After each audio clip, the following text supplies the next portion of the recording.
এই দেশ, এই ক্যাম্পাস আমাদের। আর আমরা এই সংস্কারের জন্য আমরা সকল শিক্ষার্থী আমরা এখানে একত্রিত হয়েছি।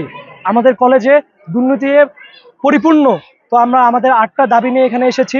আমাদের প্রধান দাবি হচ্ছে আমরা এই স্বৈরাচার পতনের পর প্রত্যেকটা বিশ্ববিদ্যালয় কলেজে দেয়ালিখন করা হচ্ছিল। আমরাও শুরু করেছিলাম কলেজ প্রশাসনের অনুমতি নিয়ে, কিন্তু আমাদেরকে 50% কাজ হওয়ার পর আমাদেরকে এখানে বন্ধ করে দেওয়া হয় এবং আমাদের অন্যান্য বিশ্ববিদ্যালয় থেকে যেসব চারুকলা ডিপার্টমেন্টের বাইরে আসছিল তাদেরকে কলেজ থেকে অবমান করে বের করে দেওয়া হয়। এটার আমরা স্পষ্ট জবাব চাই এবং এর সাথে আমাদের আরও 7টি দাবি রয়েছে। আমি সেই দাবিগুলো এখন উপস্থাপন করব। মহিপুর এবং আমার এই সাথে আমাদের আরও 7টি দাবি রয়েছে। এই দাবি যদি আমাদের মানা না হয় আমরা কলেজ প্রশাসনকে কলেজ থেকে বের হতে দিব না, এবং যদি আমাদের দাবি না মানা হয় আমাদের এই হচ্ছে মেরুদণ্ডহীন কলেজ প্রশাসনকে পদত্যাগ করতে হবে।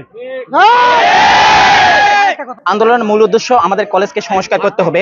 কলেজের অনেক দুর্নীতি, অনেক অনিয়ম আমাদের চক্ষুষে সবসময় আমরা লক্ষ্য করি। সেশন ফির নামে অনেক অতিরিক্ত ফি জমা নেওয়া হয়। অনেক গরিব সন্তানেরা এখানে লেখাপড়া করে, কিন্তু সেশন ফির নামে তাদেরকে দায় চাপে দেওয়া হয়। 500 টাকা কলেজের বাসের জন্য, কলেজের বাস ক্রয় করার জন্য 500 টাকা করে নেওয়া হয়, কিন্তু কলেজের এখন পর্যন্ত কোনো বাস ক্রয় করার নামে কোনো একটা বাসও ক্রয় করেনি। অতিরিক্ত কর্মচারীদের পদচ্যুত করতে হবে। অতিরিক্ত কর্মচারীদের জন্য আমাদেরকে 600 টাকা করে অতিরিক্ত ফি নেওয়া হয়, যেটি আসলে কোনো কলেজ নিয়ে থাকে না। সর্বোচ্চ 100-200 টাকা করে নেয়, কিন্তু আমাদের 600 টাকা করে নেওয়া হয়। এটা আসলে আমাদের কাছে বৈষম্য শিকার আমরা হচ্ছে এখানে। ছিল আমাদের পারমিশন দেওয়ার পরে 50% কাজ হওয়ার পরে দেওয়ালিকে অফ করে দেওয়া হলো কেন, এটার প্রতিবাদ জানাই। আর এটা কেন হলো, এটার ন্যায়সঙ্গত বিচার চাই। আমাদের আন্দোলন আমরা মূলত নেমেছি রাজপথে, কারণ আমাদের ফর্ম ফিল আপের টাকা নিয়ে। আমাদের ফর্ম ফিল আপের টাকা অন্যান্য কলেজের থেকে আমাদের কলেজে অতিরিক্ত বেশি নেওয়া হচ্ছে।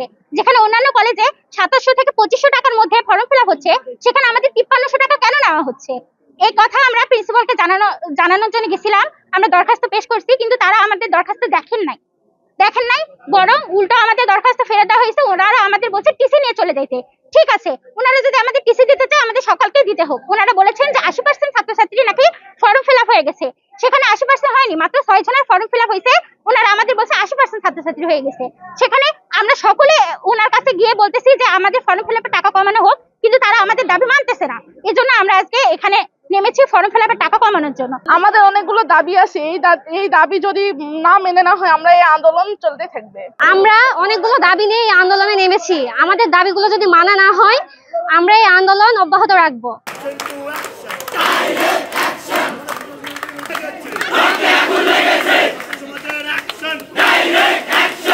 Direct action!